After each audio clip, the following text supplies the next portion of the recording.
வணக்கம் மாணவ மாணவிகளே. காப்போத்தா சாதாரணதர மாணவர்களுக்கான வரலாறில் அதாவது 12 வினாத்தாளில் இன்றைக்கு ஒரு மாடல் பேப்பரில் வந்த ஒரு இலங்கப்படம் ஒன்று உங்களுக்கு தந்திருக்காங்க. இதில் 12 இடங்கள் குறிக்கப்பட்டிருக்கிறது. நான் சொன்ன மாதிரி 2 நதி, 2 துறைமுகம், வரலாற்று முக்கியத்துவம் வாய்ந்த இடங்கள், ஒரு பாவி, அணைக்கட்டு என்று சொல்லி அதில் தந்திருக்கிறேன். அப்போ முதலாவது பார்ப்போம். நாங்கள் இந்த ஜம்புகோள பட்டினம், அது ஒரு துறைமுகம், அதாவது யாழ்ப்பாண மாவட்டத்தில், அதாவது இந்த இலங்கையினுடைய தலை, அதாவது அதில் ஜம்புகோளப்பட்டினம் என்று குறிக்கப்பட்டிருக்கின்றது.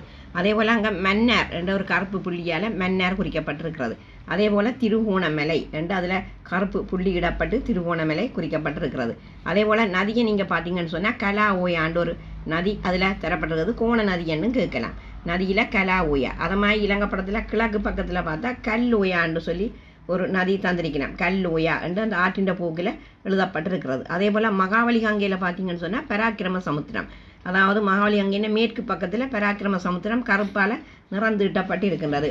அதே போல் அதில் அந்த ஜட்டிகள் பொத்த என்று சொல்லி ஒரு இடம் தந்திருக்கிறேன். அது மயானங்கள், அதாவது இலங்கையில் மயானங்கள் கிடைக்கப்பட்ட அந்த இடங்கள் ஜட்டிகள் பொத்த, இப்பன் கட்டுவ, கல்சொஹான், அப்படி அது மத்திய மாகாணத்தில் இருக்கிறது. ஜட்டிகள் பொத்த எந்த நதிக்கு கிட்டான்னு சொன்னால், அதாவது தெதிர் ஓயாவுக்கும் கலா ஓயாவுக்கும் இடையிலே அந்த ஜட்டிகள் பொத்த காணப்படுகிறது. அதே போல் மாத்தளை என்ற ஒரு இடம் காணப்படுகிறது. அதாவது நாங்கள் எடுத்தோம்னு சொன்னால் மகாவலி கங்கையினுடைய மேற்கு கரையில் அதே நேரம் தெதிர் ஓயாவுக்கும் இடையிலே அந்த மாத்தளை காணப்படுகிறது.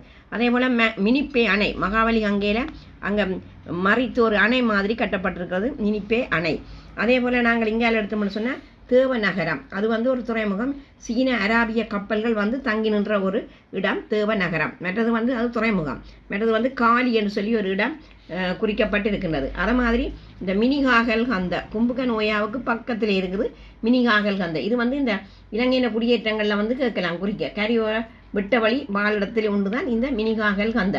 அதை மாதிரி இந்த வேறு வேறு இடங்கள் எல்லாம் அந்த தாழ்நிலை ஈரவலிய குகைகள், தாழ்நிலை உலர் வலிய குகைகள் அந்த இடங்களை கேட்கலாம்.